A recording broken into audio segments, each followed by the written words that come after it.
Syarat utama menjadi negara superpower selain kekuatan pemimpin dan timnya yang kelas dunia, maka kekuatan ekonomi negara harus menjadikan Indonesia negara yang sangat kaya. Bukan hanya tumbuh 7% setahun, itu dagang doang bisa. Harus lebih dari itu, harus menjadi sangat kaya. Negara kaya bisa didapat kalau strategi ekonomi bernegaranya menjalankan prinsip kaya, yaitu untung sebesar-besarnya dengan modal sekecil-kecilnya yang mengerjakannya mudah, bisnisnya unik, dicapai dalam waktu cepat, dan membuat tembok agar kompetitor tidak bisa masuk. Itu pasti kaya aja kalau menjalankan hal seperti itu. Jadi Indonesia harus memiliki produk unggulan yang memiliki competitive advantage atau absolute advantage seperti prinsip kaya cepat tadi. Maka tidak lain tidak bukan adalah Indonesia harus masuk ke food industry. Bukan hanya menanam padi, menanam jagung, wortel atau duren, namun masuk juga hingga industri olahan makanan jadi makanan ready to eat seperti snack dan seluruh makanan kemasan dan olahan namun higienis dan sehat. Kemudian membangun industri berbasis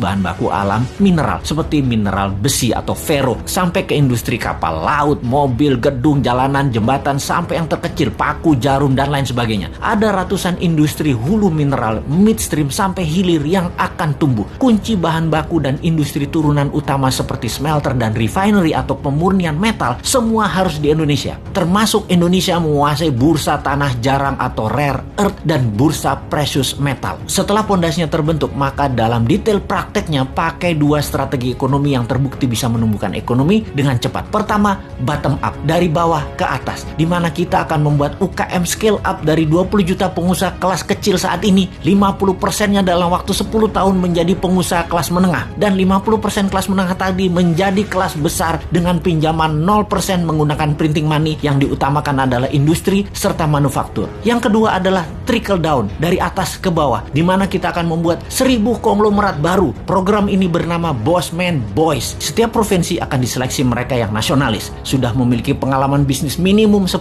tahun, sudah memiliki organisasi dan tim manajemen yang tangguh. Mereka rata-rata akan diberikan standby loan 5 triliun rupiah tanpa bunga yang harus dikembalikan dalam 7 tahun utuh. Seleksinya nasional berdasarkan prestasi, meritokrasi sistem. Yang terpenting karakternya adalah NKRI garis lurus, visioner, agresif, dan terukur. Oligarki mules nih kalau program ini dijalankan. Makanya jangan pilih Mardigu jadi presiden.